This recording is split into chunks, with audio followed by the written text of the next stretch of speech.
हमारी आज की कहानी है प्रेरणा। शाम का समय था। आसमान पर ढलती हुई धूप सुनहरी चादर ओढ़े हुई थी। नेहा, जो कि एक मल्टीनेशनल कंपनी में इंजीनियर थी और छुट्टियों में बेंगलुरु से अपने गांव आई हुई थी, वह अपने माता पिता के साथ घर के आंगन में बैठी थी। हल्की हल्की ठंडी हवा चल रही थी। माँ ने गरम गरम अदरक वाली चाय और पकौड़े बना दिए थे।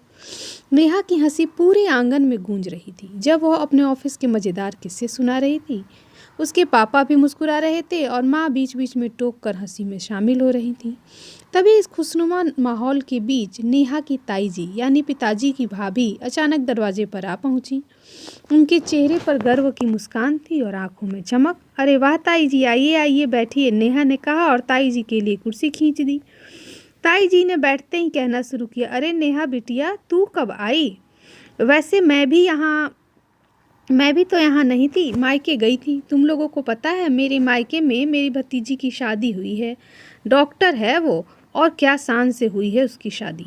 लड़के वाले तो बड़ी पार्टी हैं, लड़का बड़ा सरकारी अधिकारी है और हमारे भाई साहब ने भी तो कोई कोर कसर नहीं छोड़ी। 20 लाख का दहेज दिया है और एकदम नई मर्सिडीज भी। पूरा इलाका बस देखता ही रह गया। यह सुनते ही नेहा का चेहरा थोड़ा गंभीर हो गया। वह कुछ पल शांत रही और फिर बोली, ताई जी, आपकी भतीजी को डॉक्टर बनने का क्या फ़ायदा हुआ अगर उसे भी शादी के लिए इतना दहेज देना पड़ा? अरे कुछ तो फ़र्क होना चाहिए कम पढ़ी लिखी दहेज देकर शादी करने को मजबूर लड़कियों और एक पढ़ी लिखी लड़की में। उसकी पढ़ाई लिखाई क्या सिर्फ दिखावे के लिए थी? ऐसा लग रहा है जैसे शादी ना हो कोई बिजनेस डील हो। एक तो माँ बाप पढ़ाई लिखाई का खर्च उठाएं, ऊपर से भारी भरकम दहेज देकर अच्छा लड़का खरीदें। और मैं तो कहती हूँ किसी भी लड़की को दहेज देकर शादी के लिए तैयार नहीं होना चाहिए। लेकिन अगर शिक्षित लड़कियाँ ही यह शुरुआत नहीं करें तो बाकियों का क्या? माँ नेहा को आंखें दिखाकर चुप रहने का इशारा कर रही थी, लेकिन नेहा आज कहाँ सुनने वाली थी। पहले तो नेहा की बात सुनकर ताई जी भी चौंकी, फिर कुछ खींचते हुए बोली, अरे पगली, क्या तू सोचती है तेरी शादी बिना दहेज के हो जाएगी? अच्छे लड़के दहेज के बिना कहाँ मिलते हैं? पढ़ाई लिखाई तो ठीक है, लेकिन समाज की रीत निभानी ही पड़ती है। नेहा अब पूरी तरह संयमित लेकिन दृढ़ स्वर में बोली, ताई जी, मुझे समाज की वो रीत नहीं निभानी जो मेरी या किसी लड़की की कीमत लगाती हो। और हाँ, आप लोग हमारे लिए यहाँ जीवन साथी ढूंढते हो या खरीद के लाते हो? अगर पढ़ाई करके भी हमें दहेज देना ही पड़े और यह सोच ना बदल सकी तो फिर ये पढ़ाई किस काम की?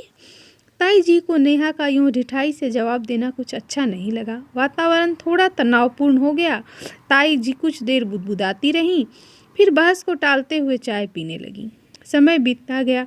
कुछ महीनों बाद नेहा की शादी की बात चलने लगी। माता पिता उसके लिए अच्छे और पढ़े लिखे परिवार देख रहे थे। कई अच्छे प्रस्ताव आए, लेकिन जैसे ही दहेज की बात सामने आती नेहा साफ मना कर देती। मैं ऐसे किसी घर में नहीं जाऊंगी जहां मेरी कीमत दहेज से तय की जाए।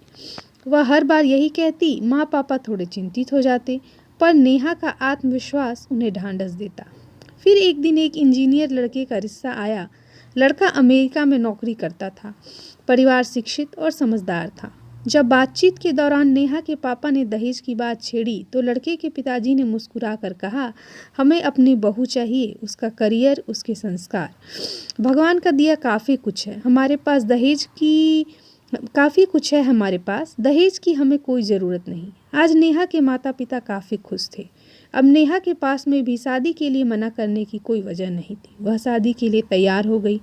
शादी बड़े ही धूमधाम लेकिन गरिमा के साथ संपन्न हुई। जो लोग पहले नेहा के माता पिता को यह कहते थे कि बिना दहेज की तो तुम्हारी बेटी की शादी होने से रही, आज वही लोग नेहा के निर्णय की सराहना कर रहे थे। नेहा ने अपने निर्णय से समाज को एक संदेश दिया कि पढ़ी लिखी लड़कियों को न केवल दहेज ना देने का हक है, बल्कि उसका विरोध करना भी उनकी नैतिक जिम्मेदारी है।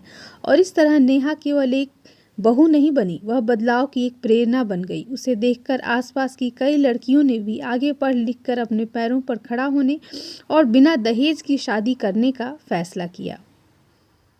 दोस्तों, हमें अपनी बेटियों को सिर्फ पढ़ाना ही नहीं, उन्हें यह हक भी देना होगा कि वे अपनी शर्तों पर ज़िंदगी जिएं। अगर दहेज के बिना समाज हमें अपनाने को तैयार नहीं, तो ऐसे समाज को बदलना ज़रूरी है। Thanks for watching and please like, share and subscribe to our channel.